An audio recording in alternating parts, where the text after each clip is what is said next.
नमस्कार।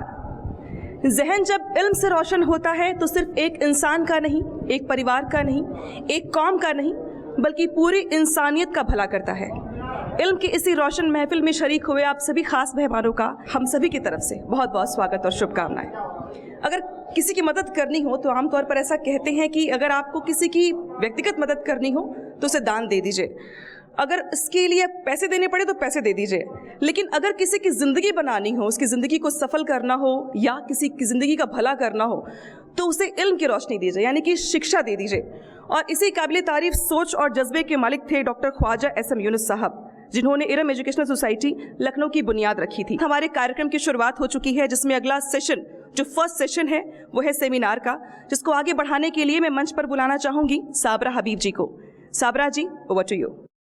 बसत खुलूस बसत एहतराम करती हूँ, फिर एक शाम ख्वाजा यूनुस के नाम करती हूँ। बसत खुलूस बसत एहतराम करती हूँ, फिर एक शाम ख्वाजा यूनुस के नाम करती हूँ।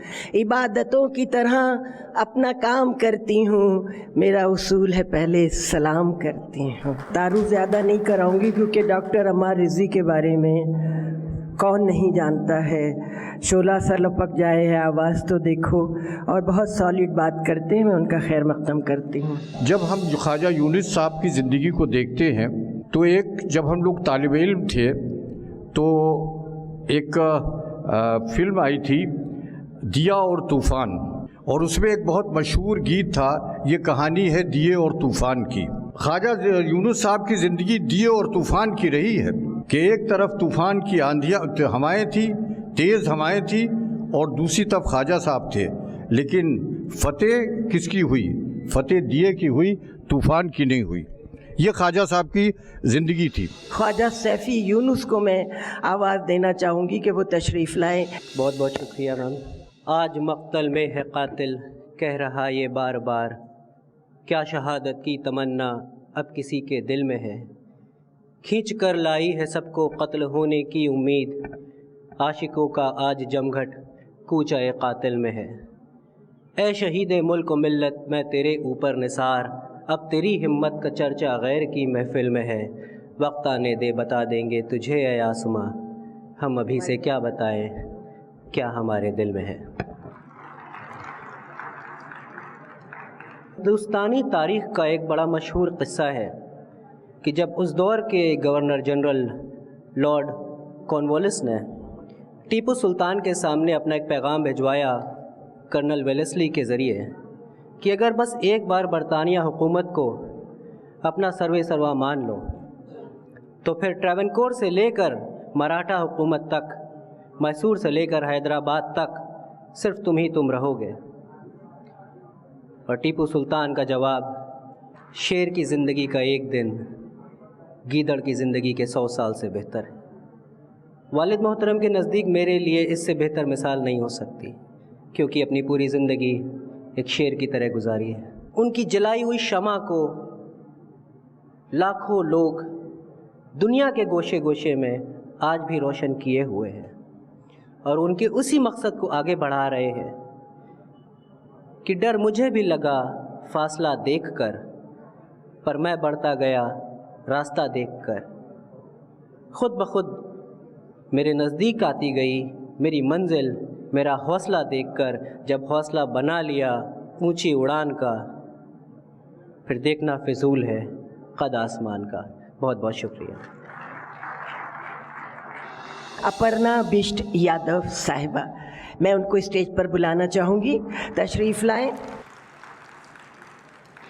मेरा सौभाग्य था कि मैं ख्वाजा यूनुस साहब से उस समय मेरी भेंट हो पाई, और जितनी भी देर हमारी वार्ता हुई, मुझे लगता है कि उनके विचार और उनका व्यक्तित्व दोनों बहुत ही उदार रहा। ख्वाजा यूनुस साहब ने सोचा कि महिलाओं को पढ़ाया जाए, और ये इस्लाम में भी कहा गया है कि एक खातून पढ़ जाए तो 7 पीढ़ियाँ तर जाती हैं। एक खातून के पढ़ने से अगर 7 पीढ़ियाँ तर जाती हैं तो सोचिए अगर हर खातून महिला जो भी समाज की हो वो पढ़ लिख करके अपनी स्वावलंबी जीवन जिए तो ये समाज कितना अच्छा होगा, कितना सुंदर समाज का निर्माण करेंगे हम। तो ज़रूरत ये है कि सिर्फ हम उसको एजुकेट करें, इतनी ही नहीं, उसको मौका भी दें आगे आने का। और मैं तो बार बार अपने जहाँ भी मुझे मौका मिलता है, मेरे मीडिया के कई भाई यहाँ पर हैं, बहनें हैं, मैं कहती हूँ, हर मंच पे जाकर के कहती हूँ कि राजनीतिक जीवन में भी महिलाओं को बढ़ चढ़ करके हिस्सा लेना चाहिए, आगे आना चाहिए। कोई भी जगह ऐसी नहीं है जहाँ पर महिला अपना मार्क ना दिखा सकती हो। अब मैं मौलाना खालिद रशीद फ़िरंगी महली साहब कैंपस में मैं उनका इस्तकबाल करती हूँ और उनसे गुजारिश करती हूँ। ख्वाजा साहब ने न सिर्फ ये इंस्टीट्यूशंस कायम किए बल्कि इस बात को भी इंश्योर किया कि इन इंस्टीट्यूशंस में एक ऐसा मयार और एक ऐसा स्टैंडर्ड कायम रहे और कायम किया जाए जिससे कि जो यहाँ से बच्चे निकलें वो सही तौर पर इस कौम और इस मुल्क की खिदमत अंजाम दे सकें। और ये सिलसिला जारी है और इंशाअल्लाह ता क़यामत जारी रहेगा। जहाँ तक ख्वाजा साहब का ताल्लुक़ है तो ज़ाती तौर पर वो हमारे वालिद मरहूम से बहुत अक़ीदत और मोहब्बत रखते थे और हम लोगों से उनका बहुत ही बेतकल्लुफ़ाना रवैया रहता था। और साबरा हबीब साहिबा ने जो बात फरमाई है, यकीनी तौर पर हम लोगों को आने का मौका मिला और ख्वाजा साहब को करीब से हम लोगों ने जाना और पहचाना। ख्वाजा बज़मी साहब को मैं दावत दे रही हूँ जो कि प्रेसिडेंट हैं इरम एजुकेशनल सोसाइटी के। अब्बू के बारे में सिर्फ इतना कहना चाहिए कि हमारे वालिद साहब की एक सबसे बड़ी क्वालिटी ये थी कि वो किसी बात का बुरा नहीं मानते थे। उनको कोई आदमी कुछ भी कहता था वो कभी बुरा नहीं मानते थे। दुनिया ने उनके बहुत सारी किरदार देखे हैं और एक किरदार जो बहुत कम लोगों ने उनका देखा, वो सुबह 3 बजे उठ जाते थे।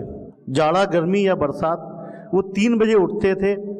3 बजे उठने के बाद वो अपना नमाज रोज़ा वग़ैरह जो भी था उसका अपनी पूरी जो है दीनी जो खिदमत होती थी उसको जो है हम लोग को बैठालते थे।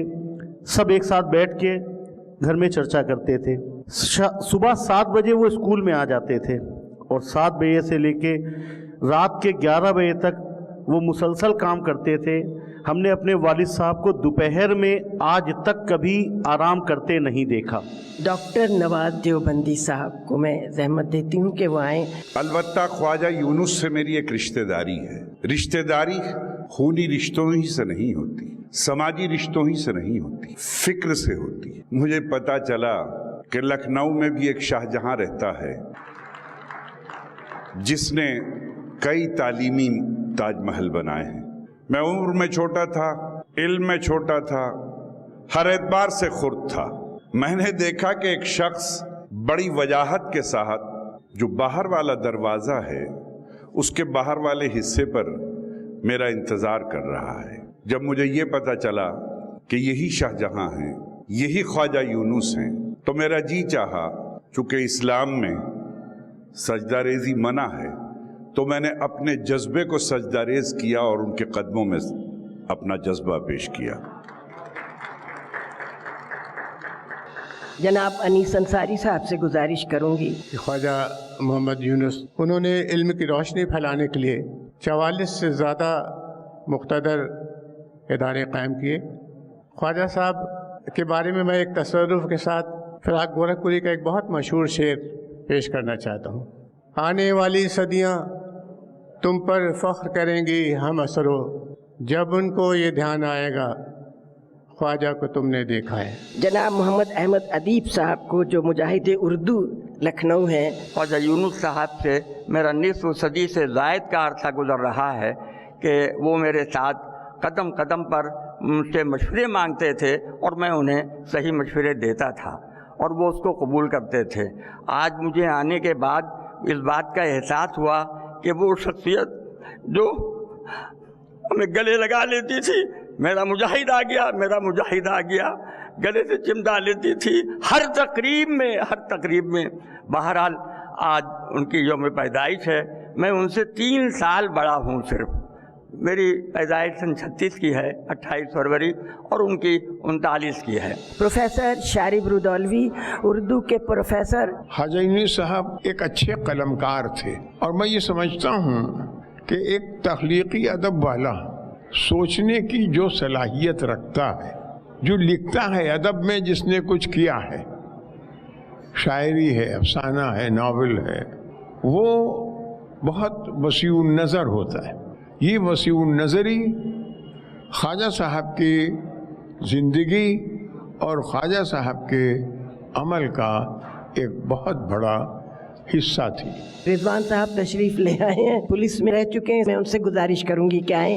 उनके बारे में सभी लोगों ने जो फरमाया उसका अहाता तो मैं नहीं कर सकता, लेकिन मैं इतना जानता था कि एक बहुत ही अजीम इंसान थे जिनमें अखलाकियात और मामलात सब बहुत ही अच्छे और काफ़ी ऊंचे दर्जे के उनके अंदर इंसानियत की खाकसारी हो, बुर्दबारी हो, इंकसारी हो, ये सारी चीज़ें उनकी शख्सियत में देखने को मिला करती थी। और उन्होंने तालीम के उसमें जो काम किए हैं वो काबिल फरामोश कभी नहीं हो सकते, बल्कि ता क़यामत उनके जो कारनामे हैं वो खुशबू देते रहेंगे। एक दीप तुम जलाओ, एक दीप हम जलाएं, एक दीप तुम जलाओ, एक दीप हम जलाएं, कुछ अंधेरा तुम मिटाओ, कुछ अंधेरा हम मिटाएं। खुदा हाफ़िज़। खुदा। सेमिनार खत्म होने के बाद अब जो नेक्स्ट सेशन है हमारा वो है पैनल डिस्कशन का, जिसमें अलग अलग इंपॉर्टेंट इश्यूज़ पर हम डिस्कशन करेंगे एक्सपर्ट्स के साथ। तो जो पहला टॉपिक है वो है विमेन एम्पावरमेंट का। इसी टॉपिक पर बात करने के लिए हमारे साथ 3 खास मेहमान जुड़ने वाली हैं अब, जिसमें एक है IPS रुचिता चौधरी जी, जो कि IPS है DCP क्राइम अगेंस्ट विमेन। इसके अलावा जो हमारे सेकंड पैनलिस्ट हैं वो है पौलमी पावनी शर्मा। थर्ड पैनलिस्ट है वो है मिस अदिति जगी रस्तोगी, फैशन डिज़ाइनर। आप तीनों का बहुत बहुत स्वागत है मंच पर। क्या वर्दी में, क्या बगैर वर्दी के, संघर्ष तो हर किसी के हिस्से में है, ये तो मानेंगे आप। और आपके हिस्से का संघर्ष जरूर पूछूंगी, मैं इसलिए पूछूंगी क्योंकि बहुत सारी लड़कियां यहाँ पे जो पढ़ती होंगी यहाँ पे, वो जानना चाहेंगी आपके बारे में और बनना भी चाहेंगी आप जैसा। तो अपनी अचीवमेंट्स नहीं, अपने स्ट्रगल के बारे में बताइए। देखिए, एज सच आप जैसा कहें स्ट्रगल, क्योंकि मेरे पिताजी प्रशासनिक सेवा में थे तो उस तरह का स्ट्रगल तो मैंने नहीं देखा है। हाँ, विभाग में आने के बाद स्ट्रगल जरूर कभी ऐसा हुआ क्या कि वर्दी पहनने के लिए पिताजी लगे पूछने की अब पुलिस में जाओगे? तो नहीं नहीं नहीं नहीं, ये मैं जो यहाँ पहुँची हूँ अपने पिता की वजह से ही पहुँची हूँ। उनका शुरू से सपना था कि मैं भी एडमिनिस्ट्रेटिव जॉब में जाऊँ और उन्होंने इस चीज़ को बढ़ावा दिया मुझे।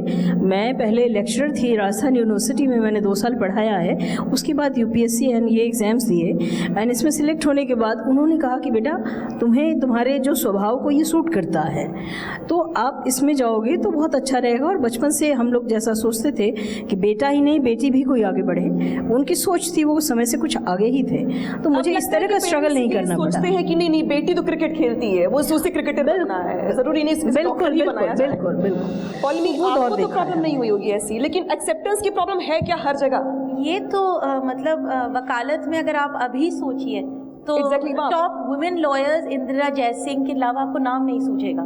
जब मैंने अपनी मम्मी को बताया कि मुझे वकालत करनी थी तो मेरी मम्मी ने कहा तुम बहुत मुश्किल रास्ता चुन रही हो, वकालत लड़कियों के लिए बनी नहीं है, क्योंकि रात को 11 बजे तक 12 बजे तक तुम काम करोगी, सुबह 9 बजे कोर्ट जाओगी, तुम्हारा हस्बैंड IAS में है और हमारी 5 साल हो गए शादी के, शायद हम लोग 1 साल साथ रहे हैं, हम लोग दूर दूर रह के अपना प्यार बांटते रहते हैं। तो स्ट्रगल सबकी होती है एंड स्ट्रगल से इतर एक्सेप्टेंस, जैसा कि बात अभी रुचिता जी भी कह रही थी कि एक्सेप्टेंस डिपार्टमेंट में एक्सेप्टेंस, इन आपके जो कोऑर्डिनेट्स के साथ में काम कर रहे हैं एम्प्लॉइज हैं उनके बीच एक्सेप्टेंस। मुझे यही मैं कहने वाली थी, स्ट्रगल सबकी होती है, लेकिन फिर जब एज वुमेन हमारे ऊपर रिस्पॉन्सिबिलिटी थी हमारा काम बिल्कुल बेचूक हो, बिल्कुल इतना अच्छा हो कि कभी कोई उंगली ना उठा सके, और जब हम लोग इतनी मेहनत करते हैं तो धीरे धीरे एक्सेप्टेंस आती है। अभी एक्सेप्टेंस हुई है कि नहीं हुई है? अभी आसपास के एम्प्लॉइज जो कॉम्पिटिटर्स हैं, जो मेल कॉम्पिटिटर्स हैं, एक्सेप्टेंस है उनकी भी? एक्सेप्टेंस डेफिनेटली हुई है, लेकिन बीइंग अ वुमन जो कहते हैं ना हर्डल्स ऑफ लाइफस्टाइल, ये नहीं कि forceful hurdles but life cycle hurdles जो होते हैं, आपने शहर बदला, किसी और जगह आप डेवलप थे, शादी की, दूसरी शहर आए, फिर से सब शुरू किया, फिर से शहर बदला, then you have your child, आपका फिर से 2 स्टेप बैक गए, देन यू रीबिल्ड योरसेल्फ, एक टर्बो शूट होगा, then you decide you have a second child, so there are too many hurdles and you need to keep proving yourself. ऐसा नहीं है कि एक्सेप्टेंस है and it stays there, you are out and you rebuild yourself. बहुत बहुत धन्यवाद, बहुत शुक्रिया आप लोगों का। इसी बीच जो पैनल डिस्कशन के लिए कुछ डॉक्टर्स की जो टीम जुड़ेगी हमारे साथ, उसमें डॉक्टर वेद प्रकाश जी हैं। अगर यहाँ पर मौजूद हों तो प्लीज़ मंच पर आने का कष्ट करें। Doctor Ved Prakash ji, doctor PK Shukla, assistant professor, national homeopathy college, doctor Nafees Khan, doctor professor Abdul Haleem साहब। शुरुआत सर मैं आपसे करूँगी, ये बताइए सर कि अभी तो बहुत सारी चीज़ें ठीक हो रही हैं पिछले 1 साल में जो हमने देखा है, इसके बाद धीरे धीरे, लेकिन अभी भी लोगों को कितना अलर्ट रहने की ज़रूरत है? ठंड अभी गई नहीं है, वैक्सीन आ भी गई तो भी अभी पेशेंट हैं और आ रहे हैं, अभी स्टेटस क्या कहता है कोरोना को लेकर? देखिए, हमारा तो ये कहना है कि अभी लोगों को प्रिकॉशन उतनी लेनी चाहिए जो पहले ले रहे थे, क्योंकि अभी ये रिलैक्स भी कर सकता है, पेंडेमिक कभी भी जो है पलट सकता है। इसके लिए हमको अभी भी सोशल डिस्टेंसिंग, मास्क प्लस जो सैनिटाइजेशन, ये इन 3 चीज़ों को अभी भी हमें अवॉइड नहीं करना है। इन तीनों चीज़ों पर स्टिक रहना है। हमारे पीएम बार बार इस बात को कह रहे हैं कि इसको आप कभी अवॉइड ना करिए। सोशल डिस्टेंसिंग प्लस जो सैनिटाइजेशन, ये सब चीज़ों का ध्यान रखना है। सर सवाल आपसे ये है कि बहुत सारे बुजुर्ग आपको दिखाई दे रहे होंगे अभी भी जो सुन रहे हैं आपको, बुजुर्गों के लिए ये मौसम प्लस कोरोना, वो भी वैक्सीनेशन के बाद, किस तरीके से खुद को बचा के रखना है, वैक्सीन को किस तरीके से एक्सेप्ट करना है और भरोसा कैसे पैदा हो लोगों के बीच में? देखिए, हमारे जो बुज़ुर्ग हैं वो हमारे जीवन के लिए बहुत महत्वपूर्ण होते हैं और उन्हें इससे थोड़ा खतरा ज़्यादा रहा है, क्योंकि जो पल्मोनरी सब्जेक्ट है जिसमें कि लंग्स जल्दी इफेक्टेड होते हैं, इनमें ऐसे लोग हैं जो एलर्जिक जो लोग हैं, उनको जल्दी से जल्दी इस पर इफेक्ट होने के डर रहते हैं। और ज़्यादातर देखा गया है कि जैसे जैसे ओल्ड एज आती है तो हमारे लंग्स की कैपेसिटी थोड़ी डाउन हो जाती है। सर सवाल आपसे भी मेरा यही होगा कि जिस तरीके से देखेंगे कि अभी बहुत सर्दी हो रही है, फिर बीच में धूप निकल आ रही है, इस बीच कुछ लोगों का ये भी कहना है कि ये मौसम ज़्यादा खतरनाक है, तो ऐसे में कैसे खुद को बचा के रखें? और अभी कोरोना को लेके, वैक्सीन को लेके भी मैं पूछूंगी आपसे ये कि वैक्सीन लिया है आपने कि नहीं? शुरुआती दौर में वैक्सीन्स को लेकर के जिस तरह का, क्योंकि जो एक सेफ्टी प्रोफाइल है या उसकी जो इफ़ेक्टिवनेस है, उन दोनों को लेकर के थोड़ा जो सवाल थे लोगों के मन में, उसमें ये सवाल तो अब सबसे क्लियर हो चुका है कि सेफ्टी वाला, क्योंकि जहाँ पे लाखों लोग वैक्सीनेट किए जा चुके हैं और कहीं कोई इस तरह के एडवर्स इफ़ेक्ट या एडवर्स रिएक्शंस, एलर्जिक रिएक्शंस जो इमीडिएटली होते हैं वो देखने को नहीं मिले हैं। हलीम साहब, माहौल देखिए क्या लग रहा है कि लोग कुछ शिफ्ट हो पाए क्या? जो भारत सरकार ने जो रिकमेंड किया है, सिफारिशात की हैं, वो नेचुरलपैथी की तरफ बहुत ज़्यादा की हैं और ख़ासकर वो चीज़ें जो घरों में आसानी से अवेलेबल होती हैं या ह्यूमन बीइंग के इर्द गिर्द मिल जाती हैं, इंसानों के इर्द गिर्द, उन चीज़ों को रिकमेंड किया गया है और नेचुरल ट्रीटमेंट की तरफ बहुत ज़्यादा जो आसानी से अवेलेबल हो जाते हैं। और इसी के साथ अब जो अगला पड़ाव होगा वो इसलिए भी महत्वपूर्ण हो जाता है क्योंकि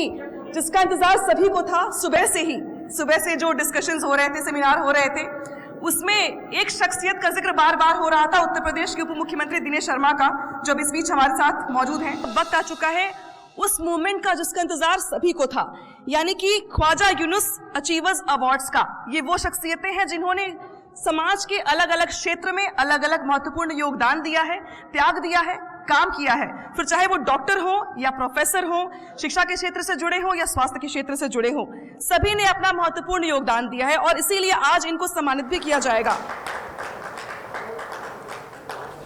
और जोरदार ताली से स्वागत करिए डॉक्टर वेद प्रकाश जी का, डॉक्टर नवाज देवबंदी साहब। अगला नाम आता है ऑनरेबल डॉक्टर अमार रिजवी साहब का, और इसी के साथ जो अगला नाम है वो है प्रोफेसर दिनेश कुमार। और इस बीच अगला नाम है पौलमी पावनी शर्मा। इसके बाद अगला नाम है डॉक्टर पीके शर्मा। इसके बाद चौधरी मोहम्मद काशिफ जी, अगर यहां पर हैं तो मंच की तरफ आए।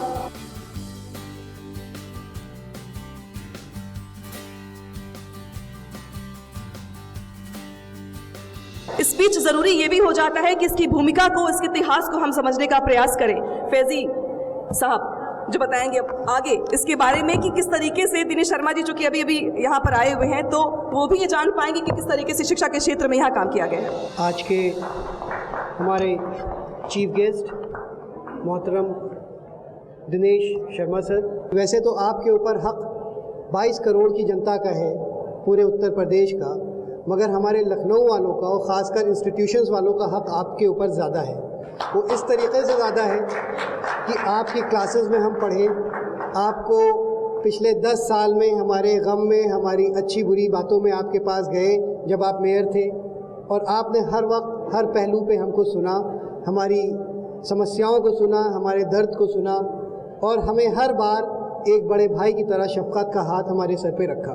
हम बहुत शुक्रगुज़ार हैं सर आपसे, और यहाँ पे आए हुए सभी उन शख्सियत की जो हमारे वालिद साहब के पुराने दोस्त हैं, 50 साल पुराने दोस्त, हमारे अम्मार अंकल, अदीब चचा, जब शायद हम लोग इस दुनिया में भी नहीं आए थे उससे पहले से आप सब हमारे वालिद साहब कदम से कदम, जब उन्होंने लखनऊ में तशरीफ़ लाए तो आप लोगों ने उनको एक सहारा दिया, एक तरीके से उनके साथ खड़े हुए, उनका साथ दिया, और एक छोटे से इंस्टीट्यूशन जो बारूद खाने में हमने कायम किया हमारे वालिद साहब ने, उसको आगे बढ़ाने में जब भी ज़रूरत पड़ी हमारे लखनऊ के अलग अलग शख्सियात उनके साथ खड़ी हुई। आप सबका बहुत बहुत शुक्रिया।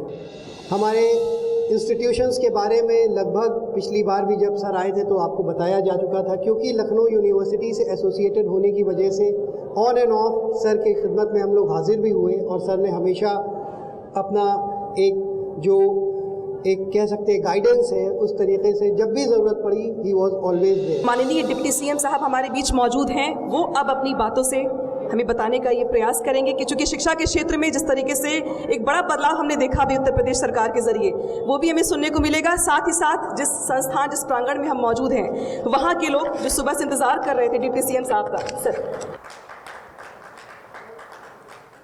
मेरा सौभाग्य है कि आज मुझे समाज के विभिन्न क्षेत्रों में अच्छा कार्य करने वाले तमाम ऐसे महानुभावों का सम्मान करने का अवसर न्यूज़ 18 और इरम संस्थान के द्वारा दिया गया, जिन्होंने अपनी भूमिका से, चाहे कोरोना का संक्रमण काल रहा हो, चाहे अन्य सामान्य परिस्थितियां रही हों, सबने अपनी अपनी जगह समाज को अपना सर्वस्व न्यौछावर करने की भावना से काम किया। मैं उन सब का शुक्रगुजार हूँ, उन सब को मैं बधाई देता हूँ जिनका आज मैंने सम्मान किया है। नई शिक्षा नीति को हम लागू कैसे करें, इसके लिए आयोजित उत्तर प्रदेश की एक टास्क फोर्स है, उसकी बैठक का समापन हुआ है, और मुझे खुशी है कि उत्तर प्रदेश में शिक्षा की दशा और दिशा में परिवर्तन हो। इसके लिए सरकार बड़े जोर से काम कर रही है। हमारी जो विभिन्न पढ़ाई जाने वाली भाषाएं हैं उनकी समृद्धि हो। जो हाई स्कूल इंटर बोर्ड में बच्चे परीक्षा देते हैं, उन बच्चों को कंपार्टमेंट के साथ साथ फिर से अगर वो इम्प्रूवमेंट करना चाहते हैं तो अगली परीक्षा में, वो अगले साल की परीक्षा में बैठकर अपने नंबर्स को इम्प्रूव कर सके, पाठ्यक्रम का परिवर्तन हम कर सके। सभी डिग्री कॉलेज और विश्वविद्यालयों में जो हमारे अध्यापक हैं उनके लिए शिक्षा नीति का एक रिफ्रेशर कोर्स, 7 दिन का रिफ्रेशर कोर्स हम प्रारंभ कर सके, और तमाम पूरे उत्तर प्रदेश के जिलों में अलग अलग शिक्षा नीति के क्रियान्वयन के लिए हम एक टास्क फोर्स का गठन जिलेवार कर सके। इसके तमाम महत्वपूर्ण निर्णय भी हमने लिए हैं। सबको साधुवाद देते हुए अपनी वाणी को यहीं पर मैं विराम देता हूं और प्रदेशवासियों को शुभकामनाएं देता हूं कि आइए हम सब लोग आगे बढ़ें, चलें एक साथ और अपने उत्तर प्रदेश को उत्तम प्रदेश बनाने की तरफ बड़ी तेजी के साथ काम करने में सफल बने। इसके शुभकामनाएं देता हुआ अपनी बात को समाप्त करता हूं।